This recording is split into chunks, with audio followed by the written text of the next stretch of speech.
नमस्कार। Battle of Bengal में आपका स्वागत है।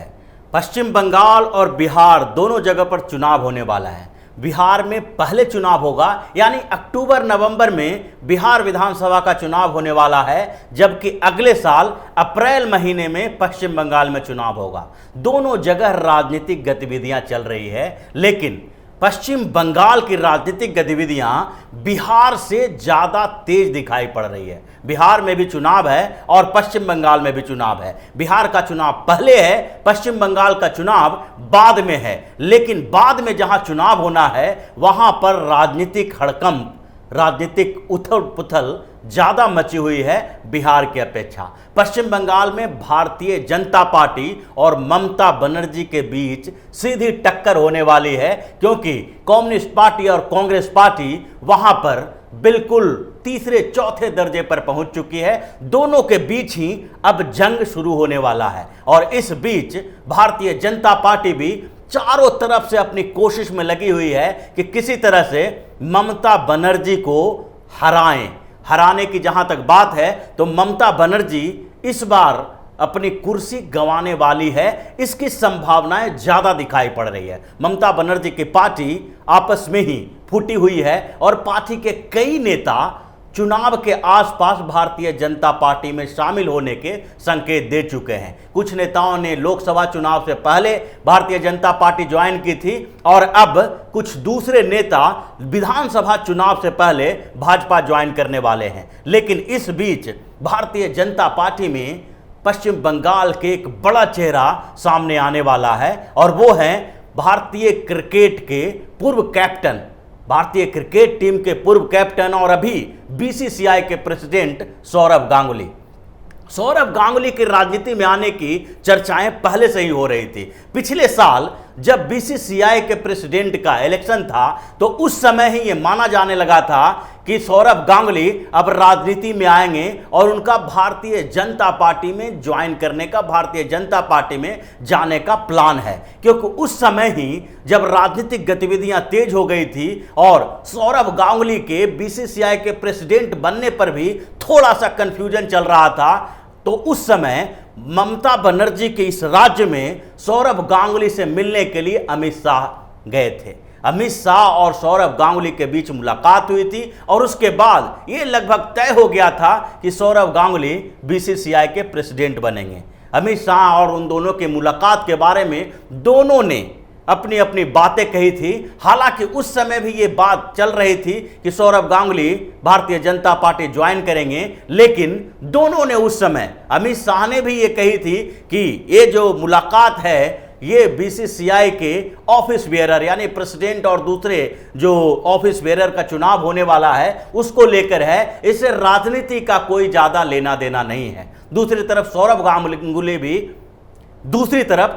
गांगुली भी यही बात कह रहे थे और उन्होंने उस समय इस बात से इनकार कर दिया था कि उनका कोई आगे का पॉलिटिकल एजेंडा है। इनकार करने के पीछे एक बड़ा कारण यह भी था कि पिछले जब वो पश्चिम बंगाल क्रिकेट एसोसिएशन के अध्यक्ष बने थे तो उसमें ममता बनर्जी की एक बड़ी भूमिका, अहम भूमिका मानी जा रही थी और उस समय तक ये कहा जाता था कि ममता बनर्जी के साथ सौरव गांगुली का बढ़िया संबंध है, अच्छा संबंध है और इसलिए अभी वो पश्चिम बंगाल की राजनीति में आने के लिए हामी नहीं भर रहे हैं।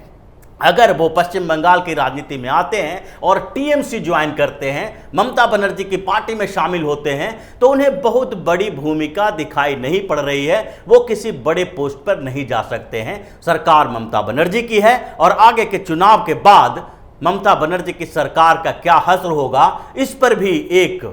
अजीब तरीके की सन्नाटा थी और इसलिए सौरव गांगुली हर कदम फूंक फूंक के उठा रहे थे। लेकिन बीसीसीआई के इलेक्शन के टाइम में जब उन्हें प्रेसिडेंट बनाया गया था तो उस समय अचानक से सौरव गांगुली को उस पद के लिए चुना जाना इस बात का संकेत था कि उस चुनाव में अमित शाह की एक बड़ी भूमिका है, क्योंकि अमित शाह के बेटे जैसा वे सेक्रेटरी बने और बीसीसीआई के प्रेसिडेंट के तौर पर सौरव गांगुली का नाम सामने आया। अचानक से हड़कंप मच गया था और जब सौरव गांगुली से चुनाव के कुछ समय पहले पूछा गया था तो भी उन्हें कॉन्फिडेंस नहीं था। वो कॉन्फिडेंट इस बात के लिए नहीं थे कि वो चुनाव जीतने वाले हैं। लेकिन अचानक मुंबई के होटल 5 स्टार होटल के कमरे में बातचीत का दौर शुरू हुआ और दिल्ली और मुंबई के बीच बिल्कुल कनेक्टिविटी शुरू हो गई, फोन कॉल शुरू हो गए और रातों रात पूरा पासा पलट गया, क्योंकि इस सारे का सूत्रधार अमित शाह थे। उस समय यह माना जा रहा था कि अमित शाह ने सौरभ गांगुली को बीसीसीआई का अध्यक्ष बनाने के लिए एक शर्त रखी थी और वो शर्त थी कि पश्चिम बंगाल चुनाव से पहले आपको भारतीय जनता पार्टी ज्वाइन करना है। ये दोनों के बीच बातचीत हुई थी, लेकिन उस समय ये बातचीत दब के रह गई थी। धीरे धीरे पश्चिम बंगाल चुनाव नज़दीक आने लगा, चुनाव की तैयारियां शुरू हो गई है और अब सौरभ गांगुली ने एक कवायद शुरू कर दी है। अब उन्हें एक संकेत दिया है जिससे ऐसा लगने लगा है कि वो पश्चिम बंगाल में भारतीय जनता पार्टी ज्वाइन करने वाले हैं। पिछले कुछ दिनों से पश्चिम बंगाल में वो फिर से सक्रिय हो गए और इस बीच उन्होंने ममता बनर्जी से मुलाकात की। ममता बनर्जी से मुलाकात करने के पीछे कारण कुछ और था। वो टीएमसी में जाने या फिर ममता बनर्जी को सपोर्ट करने के लिए उनसे मुलाकात करने नहीं गए थे, बल्कि वो एक 2 एकड़ जमीन लौटाने के लिए ममता बनर्जी के पास गए थे, जो टीएमसी की सरकार ने उन्हें दी थी।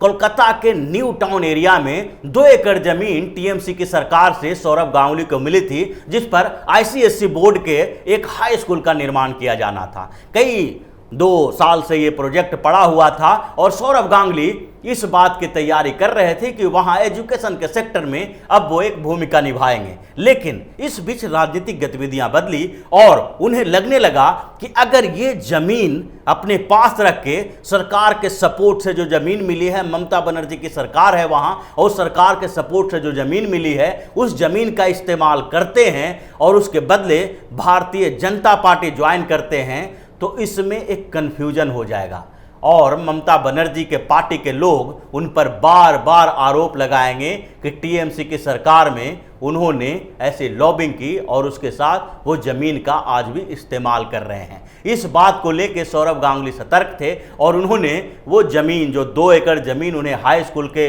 बनाने के लिए मिला हुआ है, वो जमीन ममता बनर्जी को वापस कर दिया। और अब इस बात के लिए सियासी गलियारों में चर्चा तेज हो गई है। पश्चिम बंगाल में इस बात की चर्चा जोर शोर पे है कि अब भारतीय जनता पार्टी की तरफ से सौरभ गांगुली को ऑफर मिल चुका है और सौरभ गांगुली अब 2-3 महीनों के भीतर भारतीय जनता पार्टी ज्वाइन करने वाले हैं, क्योंकि पश्चिम बंगाल में चुनाव अभी काफ़ी समय है और अप्रैल में चुनाव होना है। तो उससे पहले भारतीय जनता पार्टी अलग अलग तरीके से तैयारी कर रही है। एक तरफ टीएमसी के कुछ नेता भारतीय जनता पार्टी में जाने की तैयारी में जुटे हुए हैं, तो दूसरी तरफ भारतीय जनता पार्टी कुछ चुनावी कैंपेन चला रही है, जिसमें कुछ जो भ्रष्टाचार के विरोध में आंदोलन चलाया जा रहा है पश्चिम बंगाल में, उसके लिए हेल्पलाइन नंबर घोषित किया जा रहा है, ईमेल आईडी दिया जा रहा है, जिस पर भ्रष्टाचार के किसी भी मामले का कंप्लेन किया जा सकता है। भाजपा ने 5 करोड़ वोटर को जोड़ने का एक कैंपेन भी चलाया है, जिसमें अलग अलग क्षेत्रों से, जो पश्चिम बंगाल के अलग अलग जिले हैं, वहां पर भाजपा ने वो कैंपेन चलाया है, जहां जो कार्यकर्ता लेवल के लोग हैं, जो टीएमसी सरकार से परेशान हैं, वो भारतीय जनता पार्टी के साथ जुड़ सकते हैं हेल्पलाइन नंबर का इस्तेमाल करके। उसके बाद भाजपा ने दुर्नीति विरुद्ध दिलीप दा करके भी एक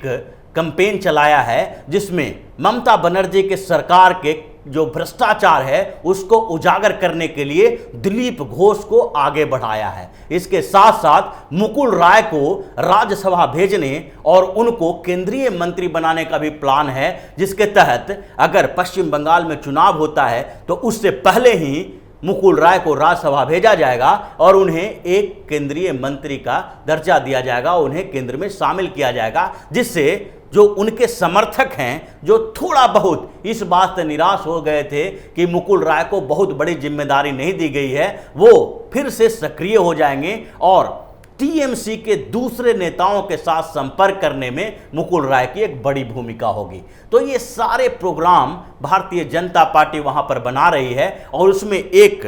बड़ा प्लान जो है वो है भारतीय जनता पार्टी का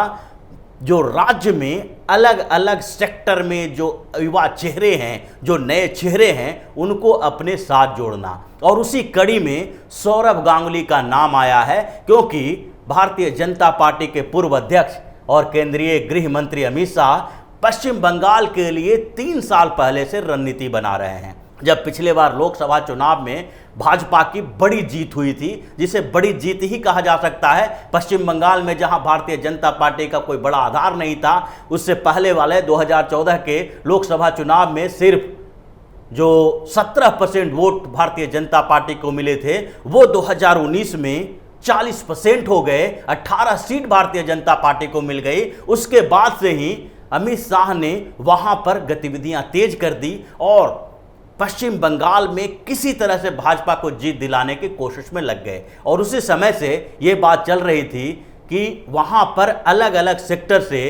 कुछ ऐसे युवा चेहरे आने चाहिए जो भारतीय जनता पार्टी को एक बड़ा आधार दे। उसमें एक नाम सौरभ गांगुली का भी था, और सौरभ गांगुली को इसलिए बीसीसीआई में जीत दिलाने के लिए अमित शाह ने पूरी बैटिंग की थी। और अब वो समय आ गया है जब सौरभ गांगुली एक इंडिकेशन दे रहे हैं और साथ में भारतीय जनता पार्टी का ऑफर स्वीकार करने के लिए लगभग तैयार हो गए हैं कि नवंबर दिसंबर तक वो भाजपा ज्वाइन करेंगे और फिर जो पश्चिम बंगाल में अप्रैल में चुनाव होने वाला है, उससे 2-3 महीने के लिए भाजपा के तरफ से चुनाव प्रचार करेंगे। और इसके बाद पश्चिम बंगाल में ममता बनर्जी के लिए बड़ी मुश्किल खड़े करने जा रहे हैं। सौरभ गांगुली की ये सारी राजनीतिक गतिविधियां जिस तरह से बदल रही है, उससे इस बात का बड़ा संकेत मिला है कि अब पश्चिम बंगाल की राजनीति में एक बड़ा धमाका होने वाला है। तो इसी तरह की खबरों के साथ फिर से हाजिर होंगे। तब तक के लिए बने रहिए हमारे साथ और देते रहिए हमें सहयोग, ताकि इसी तरह की खबर हम आपके लिए लाते रहें। धन्यवाद।